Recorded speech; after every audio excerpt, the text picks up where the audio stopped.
ఈ బిజినెస్ ఏదైనా మీ ఊర్లో ప్రమోషన్ చేయాలంటే అది సుమన్ టీవీతోనే సాధ్యం. ఇప్పుడే సంప్రదించండి.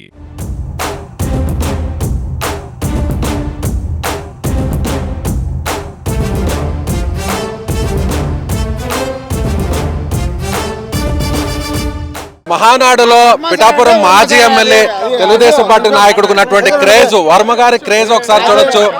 భారీ స్థాయిలో అభిమానులందరూ కూడా, కార్యకర్తలందరూ కూడా వర్మ గారి దగ్గరికి ఒక్కసారిగా ఆయన ఎక్కడుంటే అక్కడ చుట్టుపెట్టేస్తున్నారు. ఎంత క్రేజ్ ఉందో మనం అర్థం చేసుకోవచ్చు. ఎస్, వర్మ గారితో మాట్లాడదాం. వర్మ గారు, మహానాడు ఎలా సక్సెస్ అయింది? సో చాలా స్పందన వస్తుంది, ఏమంటారు?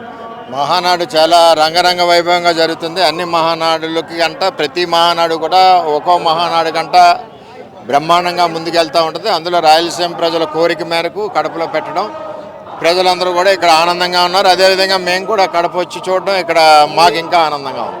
ఇప్పటి వరకు కూడా గోదావరి జిల్లాలో, ఉత్తరాంధ్ర, కోస్తా జిల్లాలో టీడీపీకి పట్టుందంటుంటారు. కానీ తొలిసారి కడపలో ఇప్పుడు మహానాడుని ఇండియాల తర్వాత జరుపుతున్నారు. ఎలా ఉంది రెస్పాన్స్? అన్న రామారావు గారు ఉన్నప్పుడు నుంచి కూడా రాయలసీమలో పెద్ద పట్టు తెలుగుదేశం పార్టీకి ఉంది. మొన్న కూడా రాయలసీమ ప్రజలందరూ కూడా ఆశీర్వదించారు.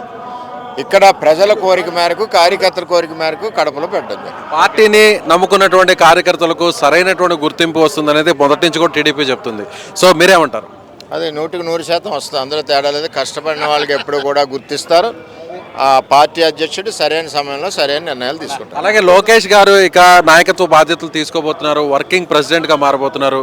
సో మీరేమంటారు? లోకేష్ గారు నాయకత్వం వచ్చాక పార్టీలో ఎలాంటి పరిణామాలు వచ్చే అవకాశం? నాయకత్వం రావడం ఏంటి, ఆల్రెడీ ఉంది.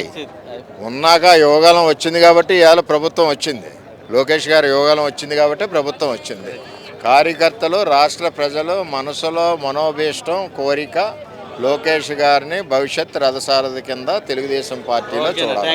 ఈ ఏడాది కాలంలో కూటమి ప్రభుత్వం ఎలాంటి అభివృద్ధి చేసిందంటారు? రాష్ట్ర వ్యాప్తంగా చూసినట్లు బ్రహ్మాండమైన అభివృద్ధి చేసింది. ఈ ఏడాది కాలంలో పాత చేసిన విధ్వంసాలన్నింటినీ కూడా సరైన లైన్లో పెట్టి రాష్ట్రాన్ని, అమరావతిని పునర్నిర్మాణం అన్నీ జరుగుతూ ఉన్నాయి. అమరావతిలో సుమారు 45,000 కోట్లతో వర్కులు మొదలైనవి. అదేవిధంగా పురుషోత్తపట్నం, అది మళ్ళీ విధ్వంసం చేసి ఆపేసిన ప్రాజెక్టు పురుషోత్తపట్నం మొదలైంది. రాష్ట్ర వ్యాప్తంగా అభివృద్ధి బ్రహ్మాండంగా జరుగుతుంది. రైట్ సార్, ఇది వర్మ గారు, తెలుగుదేశం పార్టీకి సంబంధించిన పిఠాపురం మాజీ ఎమ్మెల్యే వర్మ చెప్తున్నట్టుగా మహానాడు గ్రాండ్ సక్సెస్ అయింది. రాయలసీమలో మహానాడు ఈ స్థాయిలో జరగడం నిజంగా అందరిలో కూడా సంతోషాన్ని నింపిందని ఆయన చెప్తున్నారు.